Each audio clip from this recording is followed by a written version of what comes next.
So student, unit हम शुरू करने वाले हैं 2.2, जिसमें हम पढ़ेंगे ओलंपिक सिंबल्स, आइडियल्स, ऑब्जेक्टिव्स और उसकी वैल्यूज के बारे में।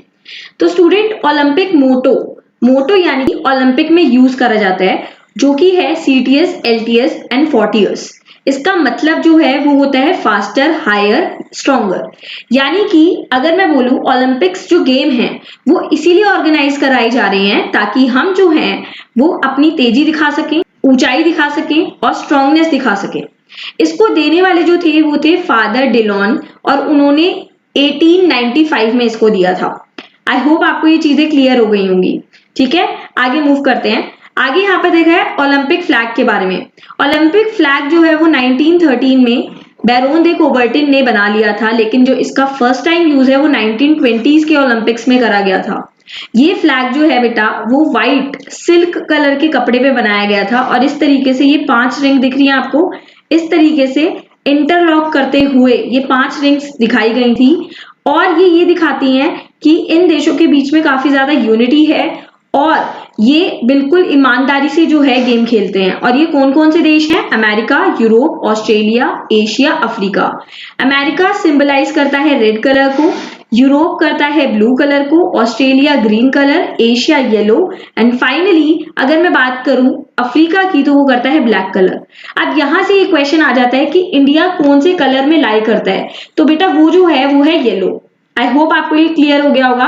तो ये क्या सिंबलाइज करता है? कॉपरेशन और फ्रेंडशिप, कि हम आपस में एक फ्रेंड बन के रहेंगे, हमारे बीच में कॉपरेशन होगा, हम लड़ाई झगड़ा नहीं करेंगे और हमारे बीच में होगी यूनिटी। आई होप आपको ये क्लियर हो चुका है। सो नेक्स्ट पे मूव करते हैं। नेक्स्ट है ओलंपिक फ्लेम के बारे में। तो ओलंपिक फ्लेम जो है वो हमें बताती है नॉलेज, लाइफ, हैप्पीनेस और पीस के बारे में।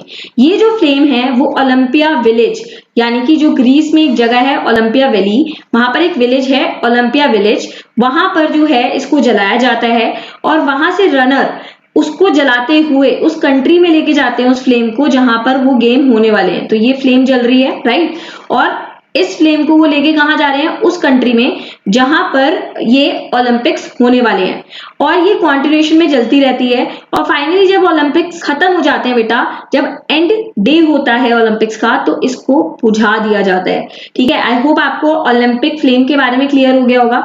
नेक्स्ट हम बात करने वाले हैं ओलंपिक अवार्ड्स के बारे में। तो ओलंपिक अवार्ड, जैसे हम एंशिएंट टाइम की बात करें तो ऑलिव लीफ का हमें क्राउन मिलता था पहनने के लिए, लेकिन यहाँ पर क्या होता है? यहाँ पर जो फर्स्ट, सेकंड और थर्ड पोजीशन होल्डर होते हैं उन्हें गोल्ड, सिल्वर और ब्रॉन्ज मेडल मिलते हैं, उसके साथ साथ सर्टिफिकेट भी मिलते हैं, और जो नहीं जीते हैं, which means first, second, third नहीं आए हैं, उनको भी डेफिनेटली सर्टिफिकेट्स तो मिलते हैं। आगे हम बात करेंगे ओलंपिक ओथ के बारे में। ओथ मतलब होती है शपथ। शपथ यानी कि जिस भी कंट्री में ओलंपिक्स हो रहे हैं उसका एक रिप्रेजेंटेटिव होस्ट, ठीक है, हम बोल सकते हैं एक प्लेयर आएगा और फ्लैग को पकड़ेगा, ओलंपिक फ्लैग को, और कसम खाएगा कि हम जो ओलंपिक्स अपने कंट्री में करा रहे हैं बहुत फेयर प्ले करेंगे, चीटिंग कुछ भी नहीं करेंगे। अब देखो सिंपल सी बात है बेटे, ये तो जिस कंट्री में ओलंपिक गेम हो रहे होते हैं उस कंट्री के लिए बेनिफिट होता है। बेनिफिट कैसे होता है? क्योंकि ऑलरेडी वो उस फील्ड पे प्रैक्टिस कर चुके होते हैं जिस फील्ड पे ओलंपिक्स के गेम होने वाले हैं।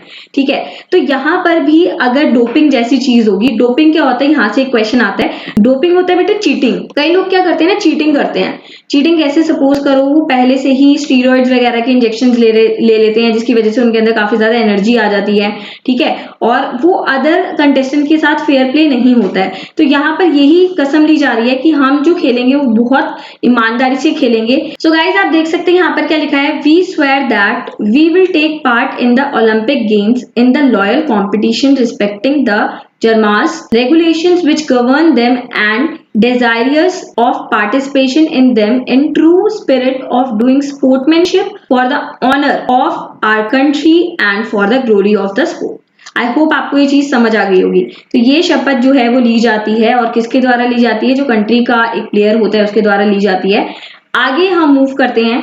आगे जो है वो है ओलंपिक आइडियल्स। ओलंपिक आइडियल्स में आप देखेंगे the important things in Olympic is not to win but to take part. ये जो है ये एक चीज सिखाई जाती है कि ओलंपिक में पार्ट लेना ही बहुत बड़ी बात होती है, जरूरी नहीं है कि आप जीत के निकलें।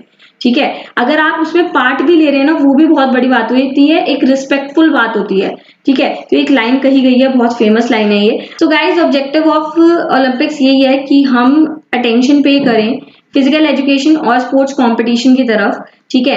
नेक्स्ट ऑब्जेक्टिव ये है कि जो हमारे, हम बोल सकते हैं स्पोर्ट्समैन हैं या स्पोर्ट्स वुमेन हैं, उनके अंदर क्या चीज डेवलप हो, पर्सनालिटी, करेक्टर और सिटीजनशिप, ठीक है। नेक्स्ट यहाँ पर लिखा हुआ है कि उनके अंदर गुड हैबिट आए, वो पंक्चुअल हो जाएं, ठीक है। और नेक्स्ट दे रखा है इंटरनेशनल फेटर्निटी एंड पीस, जो आपस में देश हैं उनके बीच में क्या बनी रहे, शांति बनी रहे, लड़ाई झगड़ा ना हो।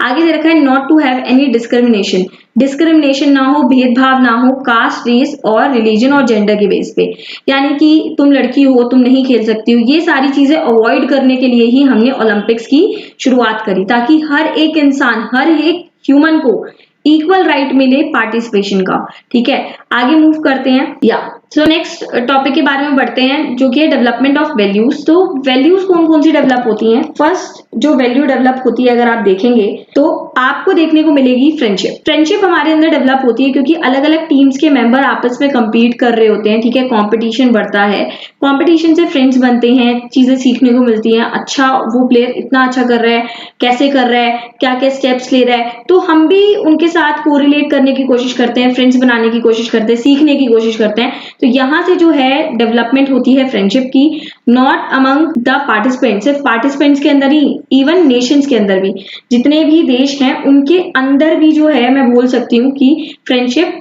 की ग्रोथ देखने को मिलती है। नेक्स्ट दे रखा बेटा सॉलिडेरिटी, इसका मतलब होता है कि भाईचारा और यूनिटी की हमने एक फीलिंग डेवलप करनी है, ये चीज गिवन है।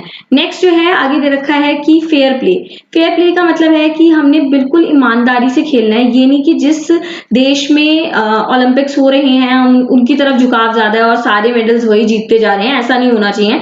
बल्कि वो कंटेस्टेंट जो दूसरे देशों से भी हैं, अगर वो अच्छा परफॉर्म कर रहे हैं, परफॉर्मेंस के बेसिस पे दो आप, ठीक है। आपका किसी भी टीम, किसी भी देश के प्रति झुकाव नहीं होना चाहिए, ये चीज यहाँ पर कही जा रही है कि आपको फेयर प्ले करना है।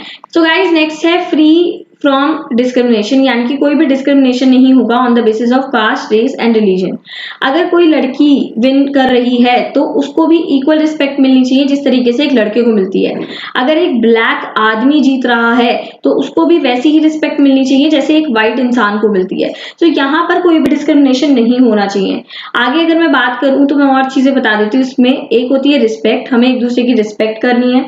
नेक्स्ट है वैल्यूज डेवलप करनी है, ठीक है।